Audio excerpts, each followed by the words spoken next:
chapter number 13 tonight.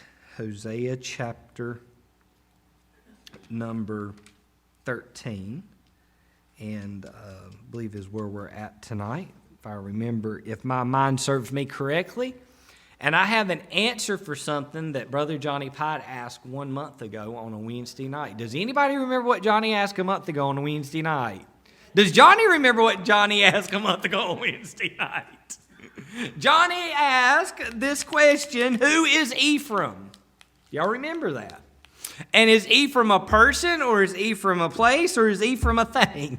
No, he didn't ask if it was a thing. But I have the answer to that question tonight. See, I remember.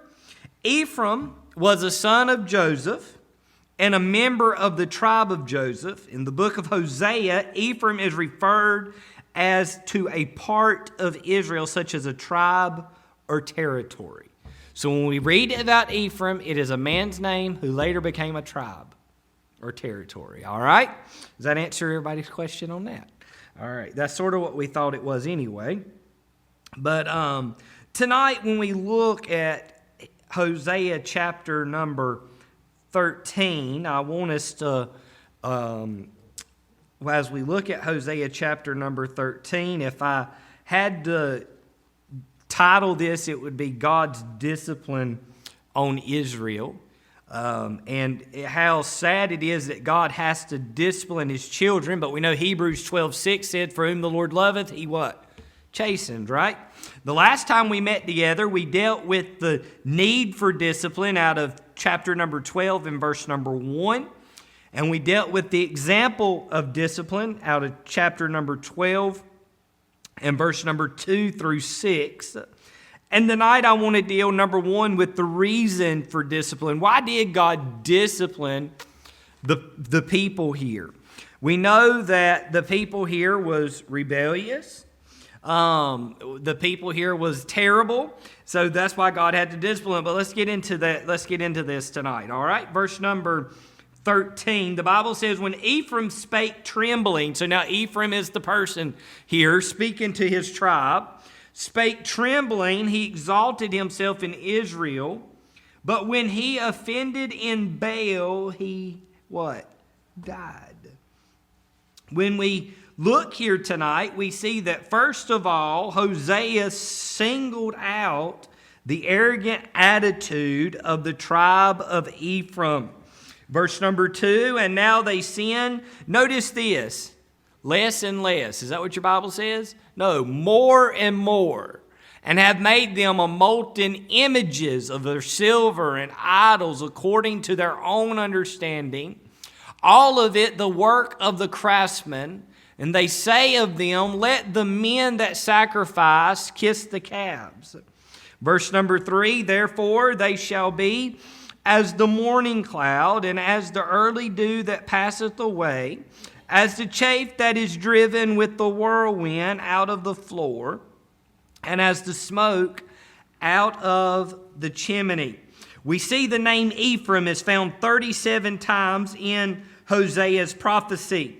Sometime, as we've already said, Ephraim is a synonym for the whole northern kingdom. But here, the prophet was addressing the tribe of Ephraim. In particular, Ephraim and Manasseh were both the sons of Joseph, whom Jacob adopted and whose birth order he reversed in Genesis chapter number 48. The people of Ephraim felt that they were an important tribe and deserved to be listened to and obeyed. After all, Joshua came from the tribe of Ephraim. Ephraim here tonight has abandoned God for Baal. Ephraim is now following along in the footsteps of the theme of the entire book of Hosea, how people leave the true God and follow after false gods. What I don't understand tonight is, why would someone want to leave the Lord? Why tonight is it easy when Satan tempts us with sin and says, hey, if you'll commit this sin, it's not as bad as what God says it is. And all sin is terrible. Don't get me wrong when I say that. But people will say, the devil will say, listen, you can go out and you can do this and you can do that, and it won't affect you the way that it's affected everybody else. And what we do is we listen to the voice of the devil, and the whole time the voice of God is in the back of our mind. Don't do it. Don't go there. Don't say that. Don't do those things, because if you do, there is a consequence to pay. And we go out and we do it anyway. And then when the consequence catches up to us, what happens? We blame the devil. Well, the devil made me do it. Well, the devil didn't put a gun to your head. Well, if that sin wasn't so tempting. This past week I was watching, y'all know I listen to a lot of stuff and I watch a lot of stuff.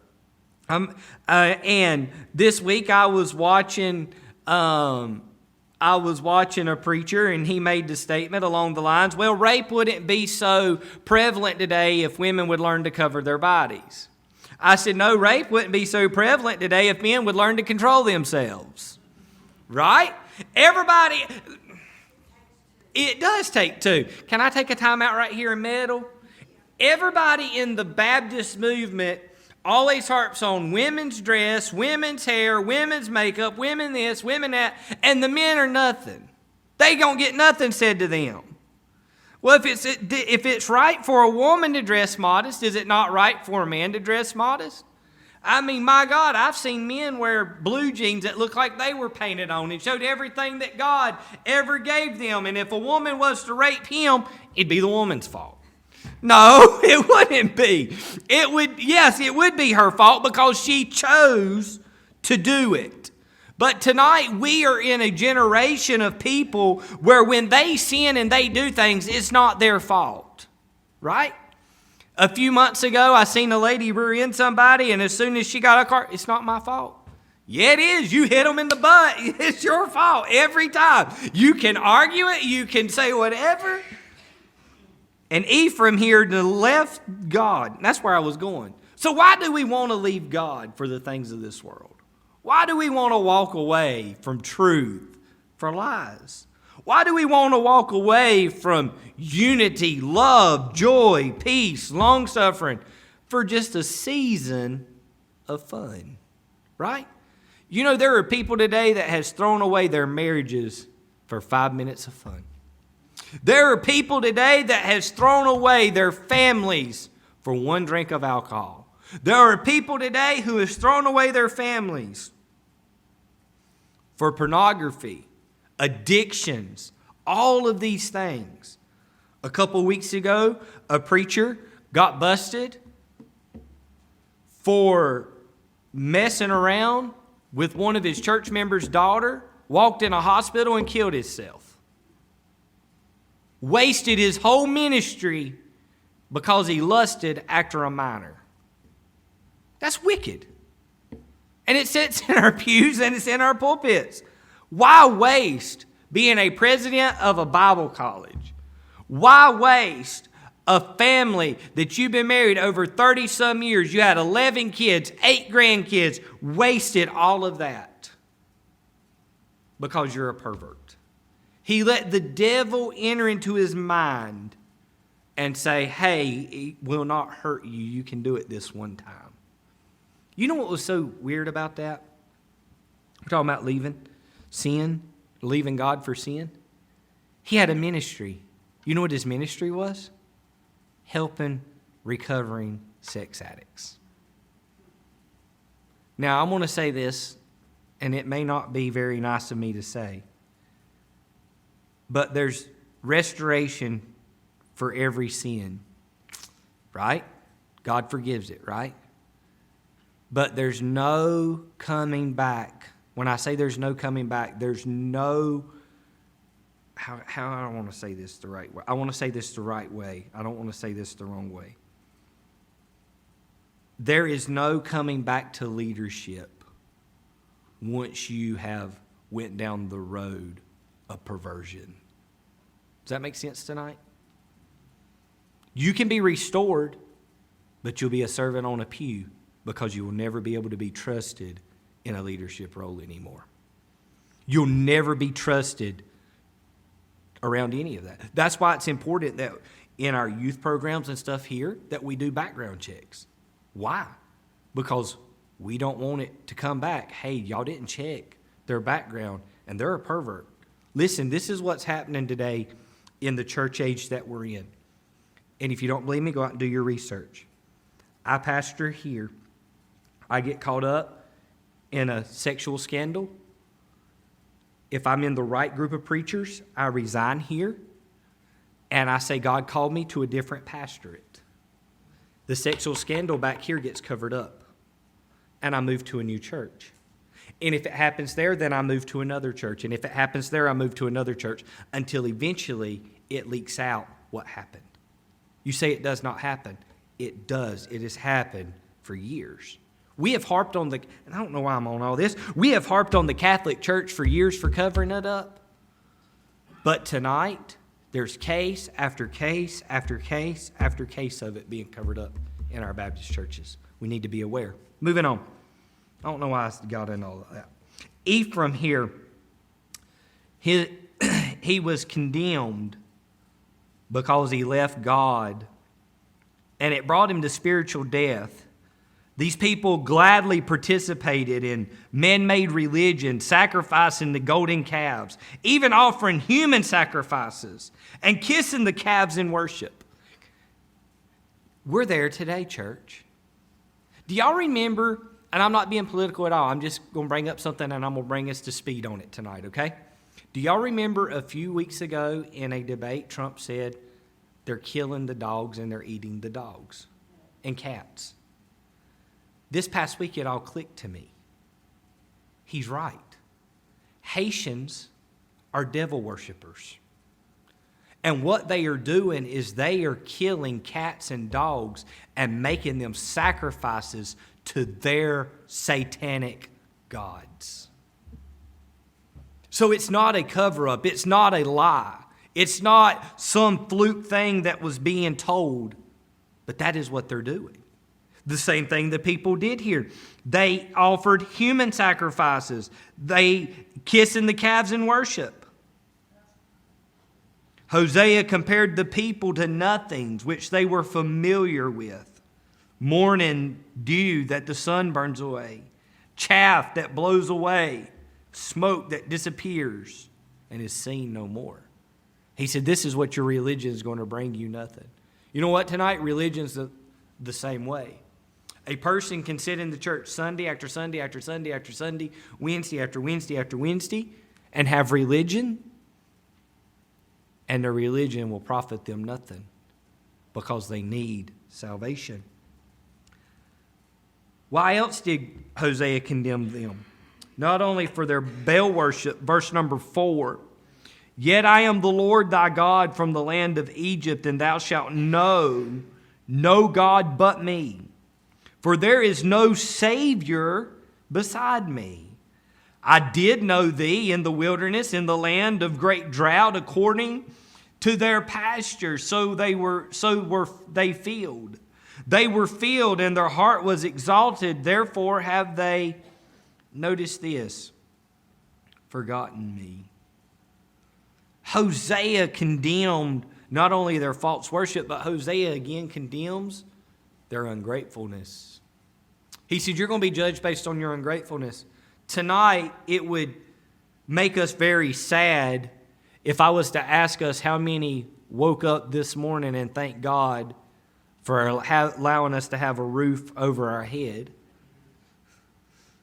and power on and running water and internet and all of the necessities that we have each and every day. Because you know what? There's a group of people on the other side of the state that would love to be in our shoes today. And had it not been for the grace of God turning that storm, we might be in that place that they're in today. Ungrateful. We're there today. There's a lot of ungrateful people. The reason people want more and more and more, you know why? They're not grateful for what God's given them. Right? They're not great. We got these people down at the... Man, I've meddled a lot tonight. We got these people down at the ports who is asking for 70% pay raises. They's offered 50%. They could care less about us, the people, getting our supplies in the middle of a crisis when we need supplies pushed out everywhere. They're on strike. They was offered 50% more. Nope, not enough. Now, you know what the American people ought to do? They ought to go down there and say, we don't need y'all. We can handle this ourselves. We can load our own trucks. We can haul it out of here, and we'll bypass y'all. Stay on strike as long as you want to. Right? Greed, ungratefulness. And God asked a question, therefore have they, notice this, forgotten me. Tonight, a lot of people has forgotten about God. No doubt there's people today that has called on God in the mountains, in the valleys of North Carolina, Tennessee, and Virginia that ain't called on Him all year. There's been all types of promises. I guarantee it may. God, if you'll get me out of this house. God, if you'll let my house stand, I will never forget what you've done for me. Let things get better in about 2 or 3 years and see if He's forgotten. They've forgotten about God. Moving on. Tonight, not only do I see the reason for discipline. Everybody good on that so far? Then I see the kind of discipline. Preacher, what do you see? Verse number 7. Therefore, I will be unto them as a what? Lion. As a leopard by the way, I will what? Observe them.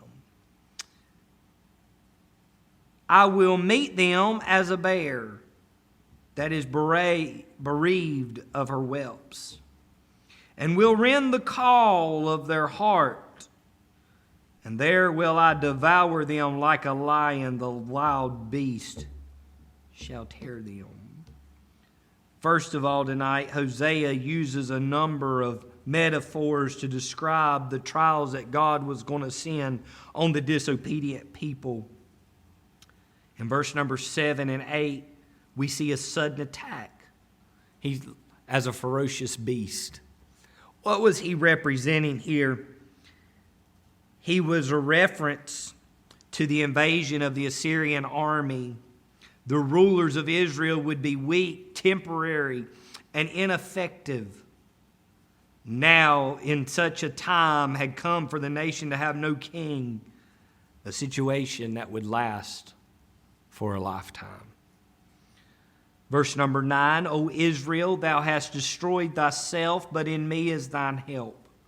I will be thy king, where is any other that may save thee in all thy cities, and thy judges, of whom thou saidest, give me a king and princes.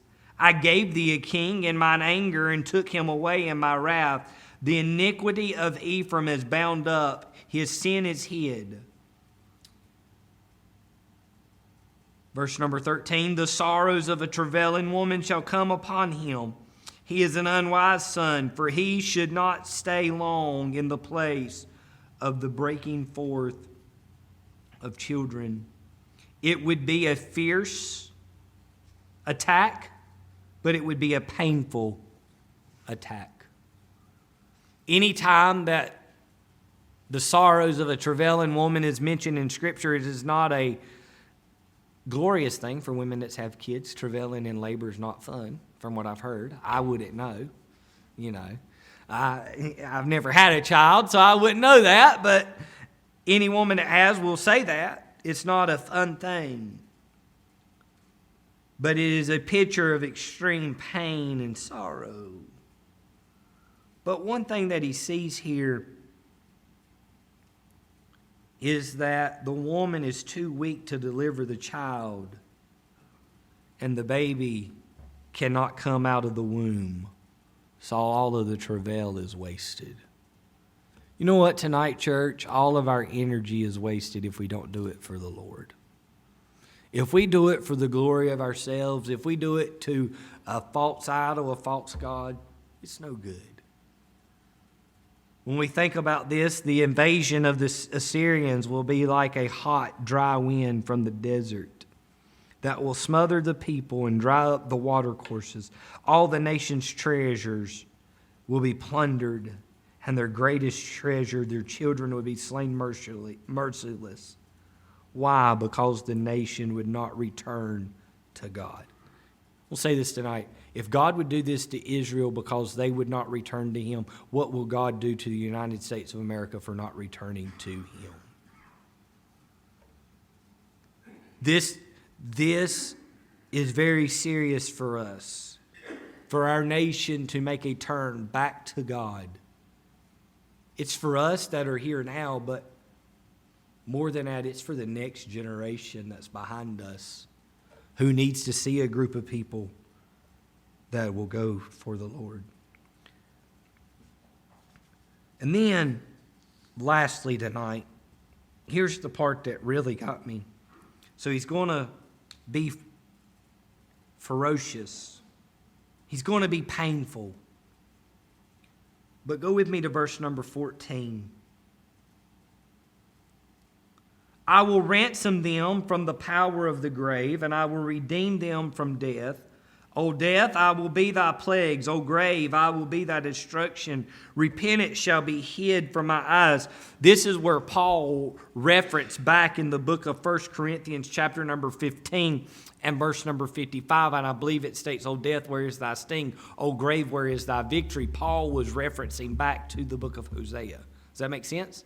So when we see this tonight, verse number 15, though he be fruitful among his brethren, the east wind shall come up. The wind of the Lord shall come up from the wilderness, and his spring shall become dry, and his fountain shall be dried up, and he shall spoil the treasure of the pleasant vessels. This is where God's judgment's going to come. Samaria shall become desolate, for she hath rebelled against her God. They shall fall by the sword. Their infants shall be dashed into pieces. This sounds like where we're at today. And their women with child shall be, notice this, ripped up. You know what I see here tonight? No compassion from God. God has given them opportunity after opportunity through His past mercy, His past grace, His past love. Y'all need to straighten up. You need to get out of this idolatry. You need to get your life in order. You need to get your life in check. Right? We've read it over and over throughout the book of Hosea. God's given them opportunity after opportunity. And finally, they say no. And God said, that's fine. My compassion has run out.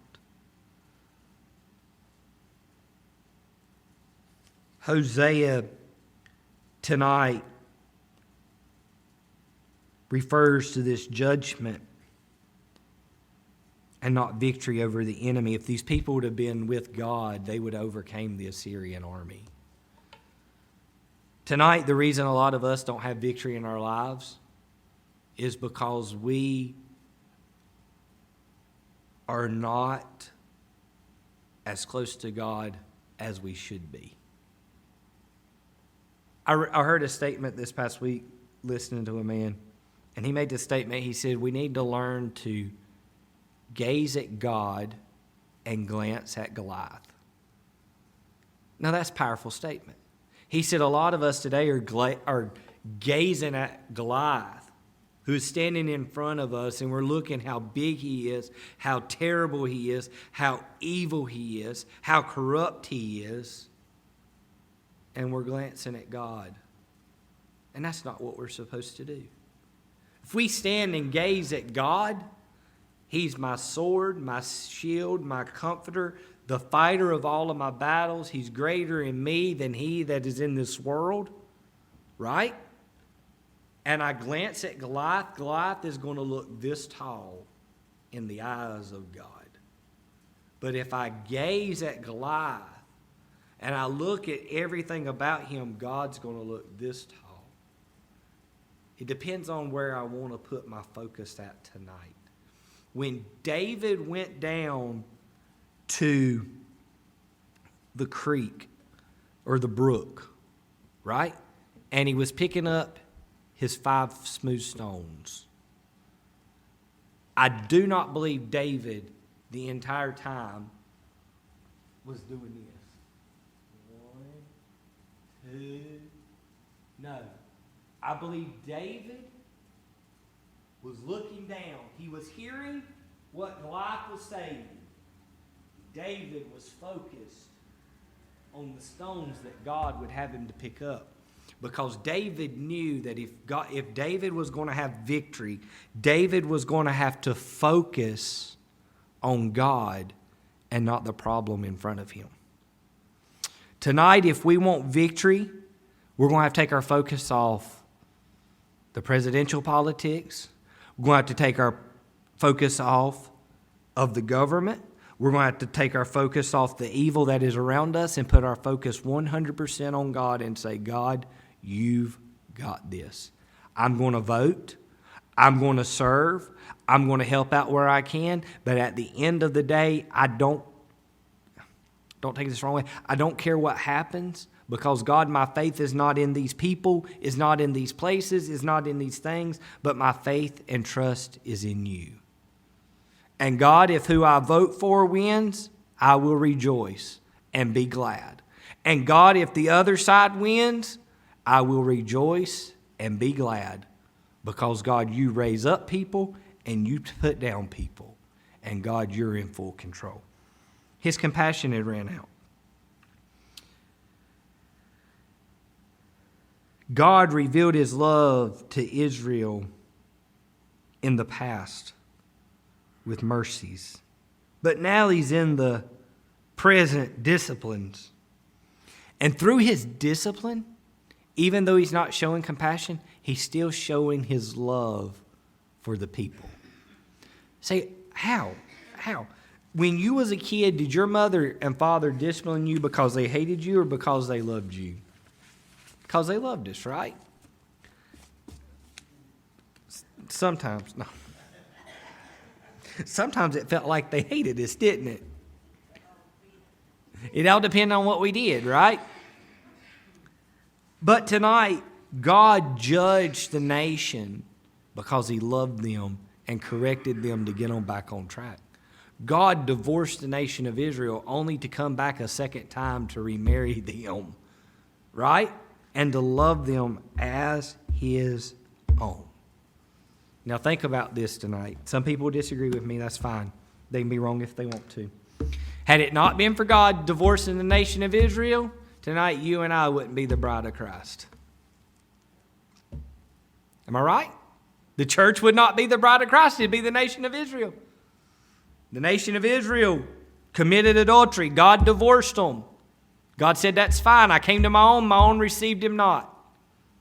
And God went to the Gentiles to save them. But God didn't forget about Israel. He'll come back and deal with them another time. Are we good tonight?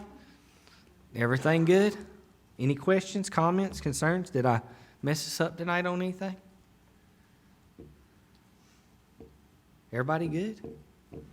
All right. Everybody sure they're good after all that?